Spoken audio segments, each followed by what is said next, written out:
ODTV 성서 아카데미 예수와 바울 세 번째 시간 시작하겠습니다.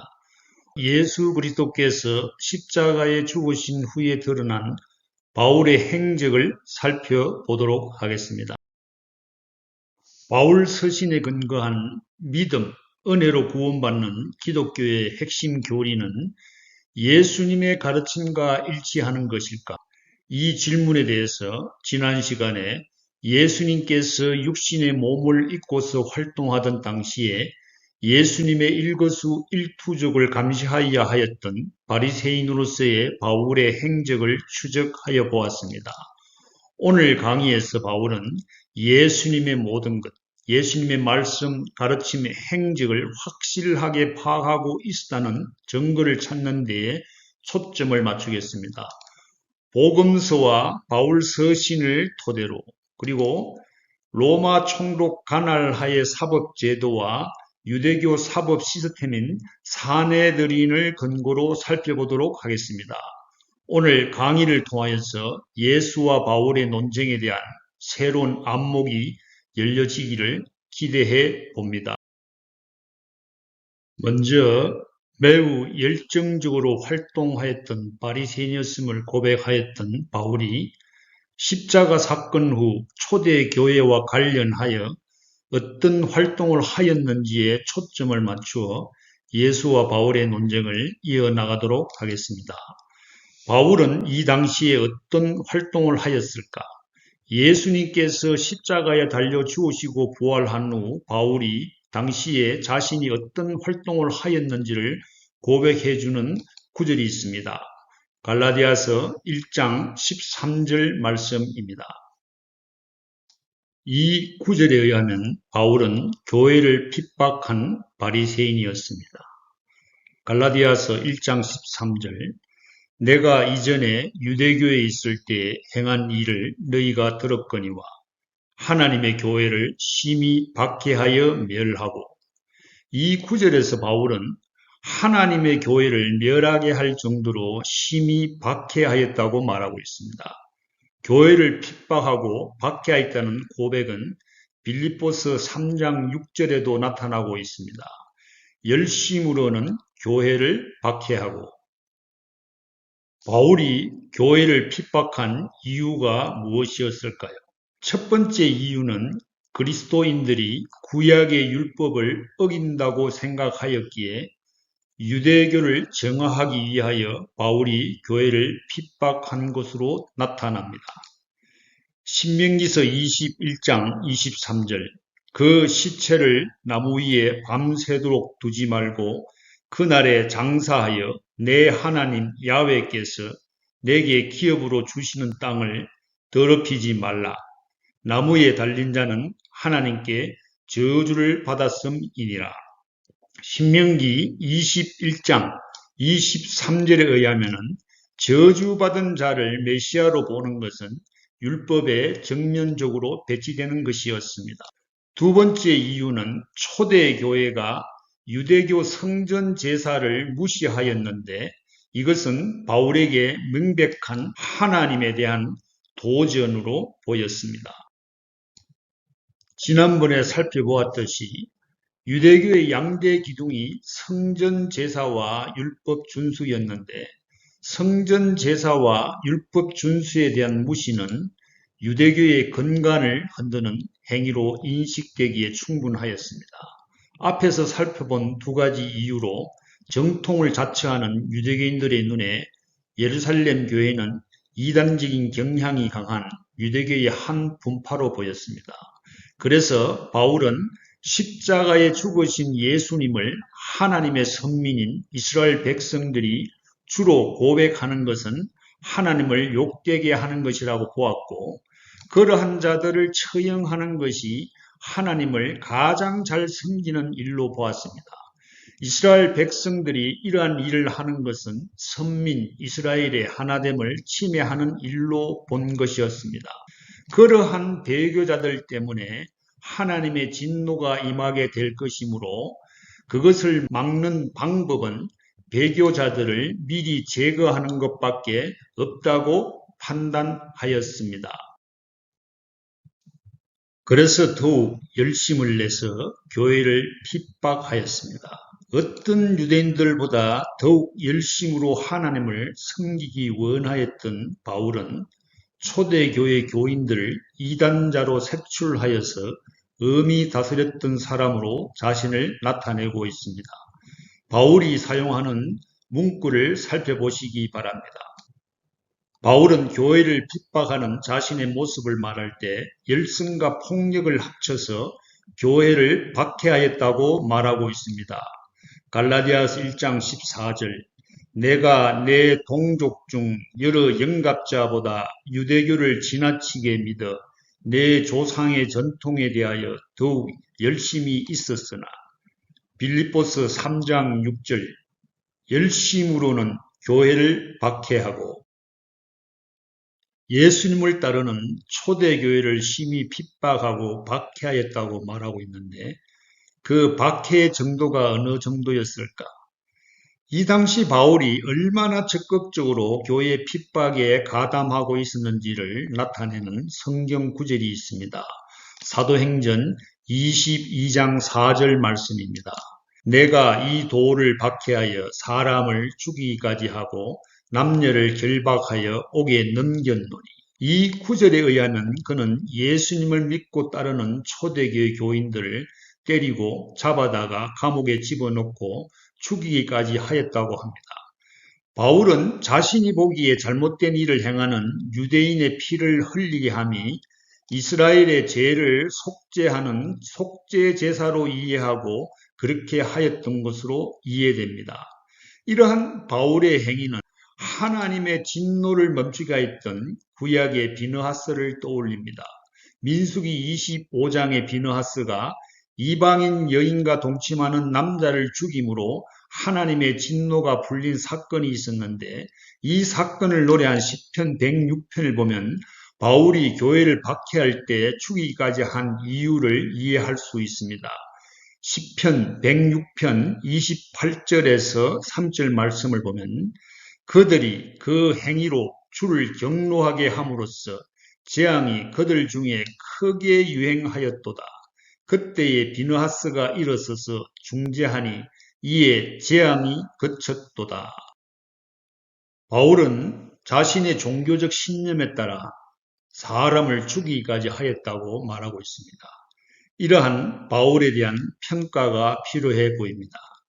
지난 시간에 살펴보았듯이 바울은 어느 누구에게도 뒤지지 않는 열심을 가지고 열정적으로 바리새 활동을 하였다고 고백하였습니다. 그만큼 유대교 율법에 정통하고 율법을 실천해온 바울이었는데 그가 사람을 죽였고 그 사실을 자랑까지 하고 있습니다. 우리가 어떻게 이 사실을 받아들이고 이해해야 하는가? 이러한 질문과 관련하여서 매우 중요한 단서를 제공하는 바울의 고백이 나타나는 구절이 있습니다. 빌립보서 3장 5절부터 6절 나는 8일 만에 할례를 받고 이스라엘 족속이요 베냐민 지파요 히브리인 중에 히브리인이요 율법으로는 바리새인이요 열심으로는 교회를 박해하고 율법의 의로는 흠이 없는 자라.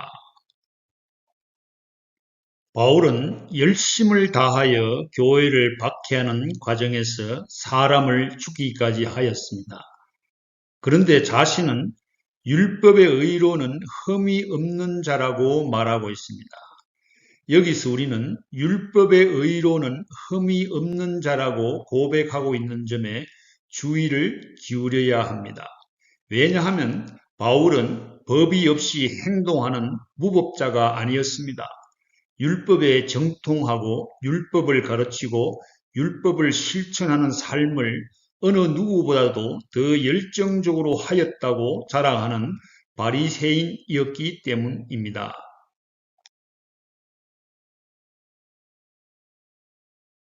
자신에 대한 이러한 평가가 정당한 평가라면 그것이 우리에게 무엇을 의미하는지 살펴보아야 합니다. 이 말은 사람을 죽이기까지 하였지만 바울 자신은 정당하게 법을 집행하였기에 흠이 없다고 말하고 있는 것으로 보이기 때문입니다. 사람을 죽이고도 율법의 의로는 흠이 없는 자라는 바울의 고백은 예수와 바울 논쟁에 매우 중요한 단서를 제공하고 있습니다. 팔레스타인 지역의 사법 시스템을 살펴보면 그 당시의 사회가 쉽사리 사람을 죽일 수 있는 무법천지가 아니었기 때문입니다. 당시에는 로마 황제가 팔레스타인 지역을 장악하여 그가 파송한 총독 빌라도가 이 지역을 다스리고 있었습니다. 로마 제국은 법이 매우 잘 발달된 나라였으므로 당연히 팔레스타인 지역 내에서도 로마 총독의 관할 하에서 로마 사법 시스템이 작동되고 있었습니다. 또한 유대교 종교 지도자들의 모임인 산헤드린에 의한 사법 시스템이 동시에 작동되고 있었음이 복음서 기록을 통해서 알 수 있습니다. 이러한 상태에서 바울이 마음대로 사람을 죽이고도 공개적으로 자랑할 수가 있었겠습니까? 유대교 종교에 의한 사법 시스템과 로마 총독의 관할 하에서 작동되는 로마 사법 시스템, 이 두 개의 사법 시스템이 작동되고 있는 상태에서 바울이 사람을 죽였다는 고백은 우리에게 무엇인가 중대한 정보를 제공하고 있다고 보여집니다. 바울은 바리새인이었기에 당시의 사법 시스템을 무시할 수 없는 상황에 있었다는 것은 부인할 수 없는 사실로 보입니다. 사도행전 7장 58절부터 8장 1절의 말씀을 보면은 성 밖으로 내치고 돌로 칠새 정인들이 옷을 벗어 사울이라 하는 청년의 발 앞에 두니라. 사울은 그 스데반이 죽임당함을 마땅히 여기더라. 스데반에게 돌을 던져 그를 죽였던 유대교인들은 추측하여 보건대 앞으로 진행될지 모르는 법정에서의 재판에 대비하였던 것으로 보여집니다. 그렇기에 바울과 같은 인물을 정인으로 확보해 두고자 이들은 바울의 발 앞에 자신들의 옷을 벗어 던져서 정인으로 확보하고자 한 것입니다. 현장에서 이를 지켜보았던 바울도 스데반이 죽임당함이 마땅하다고 여겼다고 기록하고 있습니다. 그럼에도 불구하고 사람을 죽인 중대 사건이기에 나중에 있을 줄도 모르는 재판에 대비하기 위하여 이를 증언할 정인들이 바울에게 자신들의 인적 사항을 증명할 옷을 맡겨둔 것으로 보입니다. 이 구절에서의 언급을 보면 스데반의 순교 현장에서 스데반을 향하여 돌을 던졌던 사람들을 위한 정인들이 자신의 옷을 벗어 바울의 발 앞에 둔 것은 바울이 당시 유대 사법 시스템에서 어떤 역할을 감당하고 있던 사람이었기 때문으로 보입니다. 바울이 유대 사법 시스템 내에서 어떤 역할을 수행하였던 인물이었음을 증명하는 또 다른 구절이 있습니다. 사도행전 22장 5절 말씀입니다. 이에 대제사장과 모든 장로들이 내 증인이라.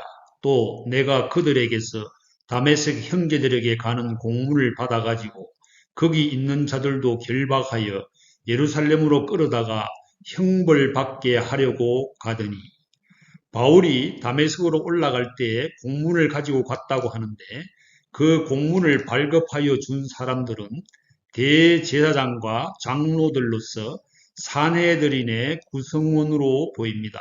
그렇다면 이것은 오늘날로 치면은 체포영장과 같은 것입니다. 팔레스타인 지역을 벗어나 다메섹까지 사람을 체포하러 간다는 것은 공식적인 체포영장과 같은 공문이 없이는 불가능한 일입니다. 그러므로 바울은 법을 잘 알고 있는 사람으로서 법을 집행하였던 사람에 속한 것으로 보입니다.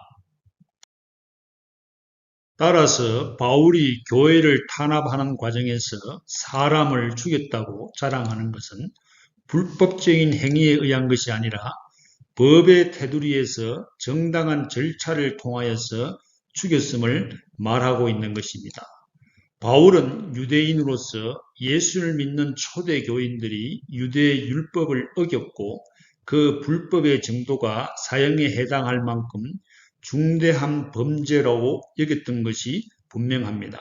바울이 알고 있었던 당시의 유대법에 따라 죽을 죄를 지은 범인이라고 하여도 바울이 사람을 죽일 권한까지 있었겠습니까? 당시 사형을 집행할 수 있는 사법 집행권은 로마 총독이 소유하고 있었습니다. 그렇다면 바울은 당시의 사법 제도를 통하여 정당한 법에 의하여 사람을 죽였다고 보아야 합니다. 예를 들면 바울의 자랑은 오늘날 검사들이 자신들의 업적을 자랑할 때 어떤 큰 사건에서 이겼다고 하는 것과 비슷합니다. 그러면은 어떤 사법 제도를 통해서 그렇게 할 수 있었겠습니까? 이 당시의 유대 지역에서 작동하고 있었던 사법 시스템은 신약 성서에 기록된 예수님의 재판을 참고하여야 합니다. 우리 주 예수 그리스도께서 당시의 사법 시스템을 통하여 재판을 받고 가셨기 때문입니다. 예수님 당시에 유대 최고의 법정은 산헤드린이었습니다. 재판 구성원은 마가복음 15장 1절에 따르면 대제사장들과 서기관들과 장로들이었습니다. 마가복음 15장 1절 새벽에 대제사장들이 즉시 장로들과 서기관들 곧 온 공회와 더불어 의논하고 예수를 결박하여 끌고 가서 빌라도에게 넘겨주니 유대 재판관은 산헤드린의 멤버였고 정인들은 재판관과 원고를 제외한 다른 산헤드린 멤버들과 일반 정인들이었습니다. 미시나 산헤드린 4장 1절에 의하면 사형 사건은 산헤드린의 71명 정원 중에서 23명의 판사들에 의하여서 재판이 진행되어야 하였습니다. 무죄 판결을 내리려면 판사 1명의 과반수 11대 12로 충분하였지만 유죄 판결의 경우에는 판사 2명의 과반 13대 10이 필요합니다. 산헤드린이 71명의 정원으로 이루어져 있다면 23명의 회원은 재판관으로 나머지 48명의 회원들 중에서 선택하여 정인으로 세우는 것은 어렵지가 않았습니다. 여기에다가 일반인들이 정인으로 추가 채택되었습니다. 예수님을 재판하였던 당시 유대 재판 과정을 살펴보면 오늘날과 같은 재판 과정이 연상될 정도로 여러 가지 엄격한 규정들이 있었습니다. 이러한 규정들에 비추어서 예수님의 재판 과정들을 비교하여 보면 적어도 9가지 사항에서 사형 재판 규정들을 위반한 것으로 보입니다. 오늘은 시간을 절약하기 위해서 이에 대한 언급은 하지 않기로 하겠습니다. 예수님의 재판은 불법적으로 이루어진 것들이 있지만 중대한 사안의 특성상 사형이죠. 로마 법정에 넘겨야 하였기에 사형 재판과 관련한 유대법 규정을 크게 위반한 것으로 보지 않아도 될 것으로 보입니다. 다시 말하면 사형 권고와 함께 로마 총독 법정에 넘겨야 한다는 유대 당국자들 사이의 합의를 얻기 위한 비공식 청문회로 간주하면 유대 지도자들의 예수님 신문 과정에서의 위반 사항은 크게 문제가 되지 않는 것으로 보입니다. 유대 지도자들은 로마 총독이 관할하는 정식 재판정에서 재판이 이루어지기를 원하였기 때문입니다. 하지만 산헤드린에서의 예수님에 대한 신문 과정을 로마 총독이 관할하는 법정으로 넘기기 위한 사전 청문회 성격으로 본다고 하여도 마태, 마가, 누가, 요한복음에 나타난 예수님에 대한 유대 재판의 기록들은 상당한 법적 절차를 정당하게 거친 것으로 보입니다. 예를 들면 누가복음 23장 51절의 기록입니다. 누가복음 23장 50절에서 51절. 공회의원으로 선하고 의로운 요셉이라 하는 사람이 있으니 그들의 결의와 행사에 찬성하지 아니한 자라. 그는 유대인의 동네 아리마대 사람이요 하나님의 나라를 기다리는 자라. 이 기록에 의하면 아리마대 요셉은 사내들인의 회원이면서도 그들의 계획과 행사에 찬성하지 아니하였습니다. 즉 아리마대 요셉은 예수님을 정죄한 다수의 편에 투표하지 않았음을 암시하는 것으로 볼 수가 있습니다. 만약 니고데모나 아리마대 요셉이 예수님의 무죄를 옹호하기 위하여 이를 뒷받침할 수 있는 증인을 원했다면 재판은 사형 사건의 관례처럼 무죄의 이유를 가지고 시작되었을 수도 있었습니다. 오늘날로 말하면 무죄 추정의 원칙, 즉 유죄 판결이 확정될 때까지는 형사 피고인을 무죄로 보는 것을 예로 들 수가 있습니다. 누가복음 23장 51절의 기록은 예수님에 대한 재판이 천편일률적으로 짜놓은 각본대로 진행되지 아니하였다는 것을 보여주고 있습니다. 빌라도에 의한 예수님의 재판은 유대인 지도층과 로마 총독의 협력의 사례였습니다. 유대 법정에서의 신문 절차들을 거친 것은 앞으로 빌라도 법정에서 펼쳐질 예수님에 대한 정식 재판에서 그들의 계획대로 예수님을 죽이기 위해서 나름대로 철저한 법적 심의와 법적 대책을 마련하기 위한 것으로 보입니다. 유대 공의회는 이러한 절차를 마친 후 예수는 유대 민족을 왜곡하고 자신이 메시아 왕이라고 주장하였다고 고소하여 빌라도의 법정으로 예수님을 넘겼습니다. 하지만 빌라도는 대제사장들이 예수님을 시기 질투해서 로마 법정에서 처리하려고 세웠다는 것을 알았습니다. 그래서 유대인 당국의 요청을 거절하고 예수님을 데려다가 그들의 법에 따라 재판하라고 말했는데 그들은 자신들 유대 당국에게 사람을 처형하는 것이 허용되지 않는다는 것을 인정함으로써 이에 응했습니다. 요한복음 18장 31절부터 32절을 보겠습니다. 빌라도가 이르되 너희가 그를 데려다가 너희 법대로 재판하라. 유대인들이 이르되 우리에게는 사람을 죽이는 권한이 없나이다 하니.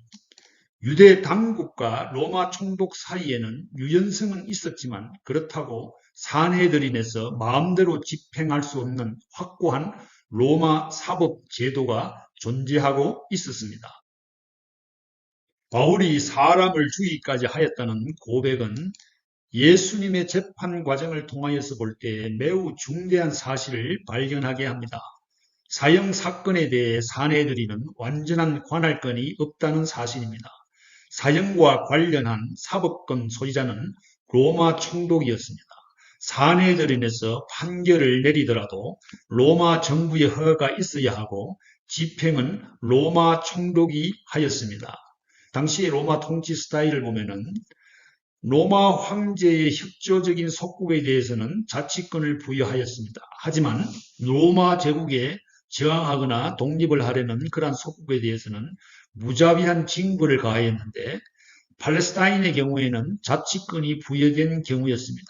그래서 우리는 당시에 팔레스타인 유대 당국이 로마 황제에게 적극적으로 협조한 경우라고 볼 수가 있습니다. 그래서 팔레스타인 지역에 로마 총독이 다스리고 있었지만은 산헤드린이라는 유대인 자치 시스템이 작동하고 있었습니다. 그래서 스데반 사건을 보면은 스데반 사건은 총독이 무능하여서 감독을 잘 하지 못하고 있는 상태에서 산헤드린이 편법으로 그들의 권리를 악용한 사례가 아닌가 추측이 됩니다. 원칙은 빌라도가 사형 집행권을 가지고 있었다는 것입니다. 이 사실을 근거로 따져본다면 바울이 사람을 죽이기까지 하였다는 자랑, 이런 고백은 당시의 재판 과정을 거쳐서 어렵게 이긴 경우, 승소한 경우에 해당이 된다는 것입니다. 바울이 초대교회 교인들을 죽이려고 한다면 그 사람의 혐의를 충분하게 입증할 수 있는 증거를 수집하고 증인을 확보하여야 가능하다는 사실에 있습니다. 특별히 유대법에 정통하였던 바리새인 바울이라면 철저한 준비를 하고 재판에 임하였을 것으로 보입니다. 이것이 예수와 바울의 논쟁에서 매우 중요한 요소로 자리매김할 수 있는 것은 당시의 엄격한 사법 시스템 하에서 무고한 사람을 함부로 죽일 수는 없다는 사실입니다.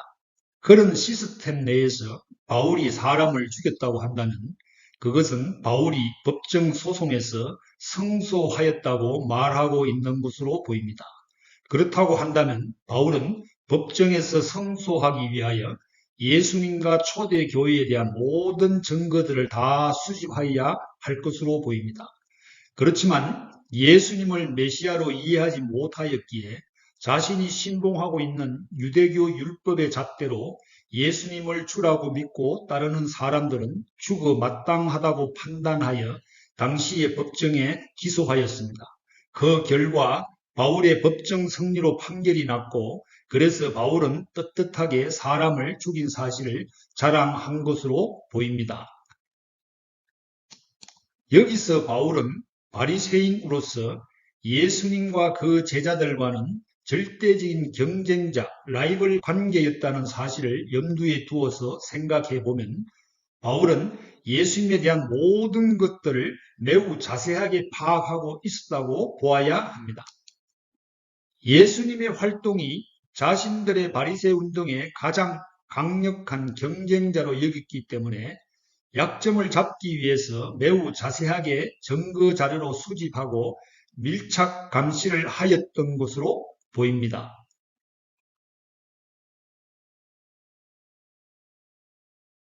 초대교회를 핍박하고 박해했던 바울이 예수님을 주로 고백하고 따랐던 사람들을 때리고 감옥에 가두고 죽이기까지 했다고 고백하였습니다.